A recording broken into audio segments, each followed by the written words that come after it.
Last example. The maximum load a horizontal beam can support if held up at both ends is jointly proportional to the width of the beam and the square of its depth, while inversely proportional to its length. Oi, let's see if we can figure out what that means before we try to do this. So first of all, we've got some horizontal beam, right? So that we've got some beam, and it's being supported at both ends, right? It says maximum load a horizontal beam can support, so there's some weight in the middle of it, right? Some big heavy weight in the middle of it, and it's being supported on both ends, right? So it's being held up just at the ends, and it's able to support an amount. The maximum load is equal to, it's jointly proportional, sorry, not equal. The maximum load is jointly proportional to the width of the beam and the square of its depth, while inversely proportional to its length. So what is length, width, and depth? Well, let's take another look at the beam. We could have a beam like this, right?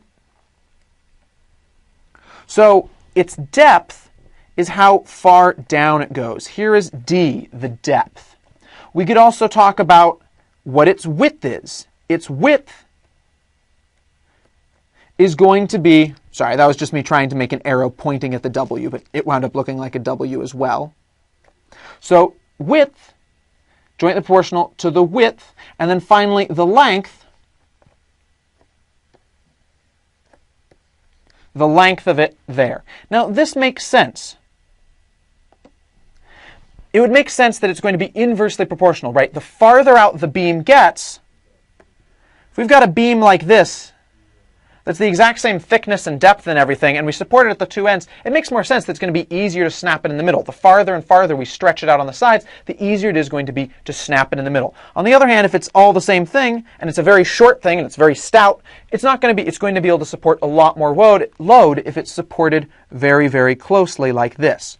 So that makes sense. It also makes sense that if it's wider, there's more stuff there.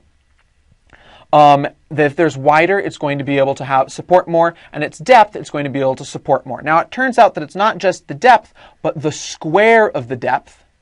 So we have to integrate that into our formula. So let's figure out how can we turn this into just a formula in math.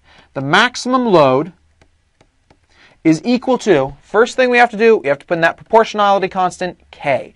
K times, so what is it? Jointly proportional to the width of the beam and the square of its depth, so times the depth squared, because it's the square of the depth, divided by, because it's inversely proportional to the length. So this gives us a formula for figuring out maximum load. We'd have to know what K is to be able to use this formula, but we've got a formula for doing that. All right, now let's continue with the problem and see if we can use that to figure out the rest of these questions.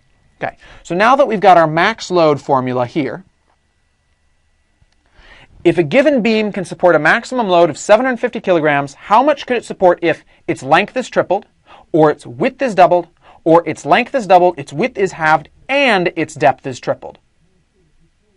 Uh-oh, wait a second. We don't have any information. Like the way we did all of these previous problems was they gave us enough to figure out K, and then we used K to figure out the rest of these problems.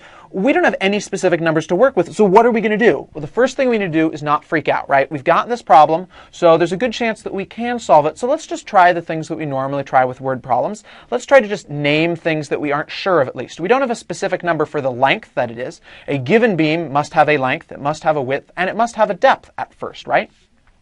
We don't know what they are, but we can still give them names. This is a great thing to do, is to just give names to the things that you don't know.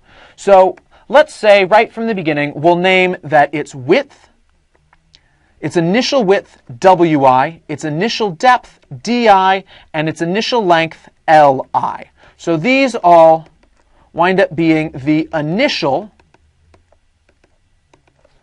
width, depth, and length, respectively.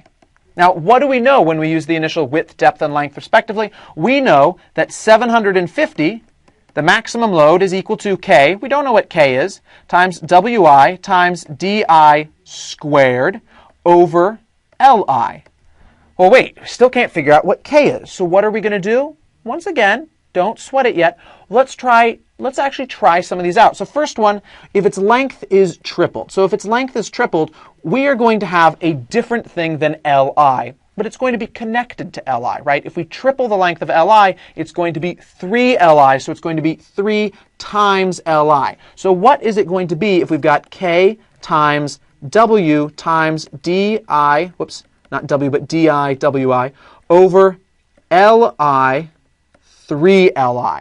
Well, we don't know what that is, but oh, hey, that looks a lot like this. Oh, that's just a third. We can pull that third out. We've got 1/3 times quantity K times Wi times Di squared over Li. We already know what this is. That's just 750, so it's 1/3 times 750. 1/3 times 750 is 250. What's the unit we're working with? We're working with kilograms as our unit. So the maximum load, if we were to triple the length of this beam, would be 250 kilograms. Great. So now we've got an understanding of how this is working out. We just plug it in and we can use what we've got here. We can use the information that we've got. We don't have to know all the numbers. Knowing just one of them is enough because we've got a general form that it's working in. Width is doubled would be 2 times the initial width, Wi.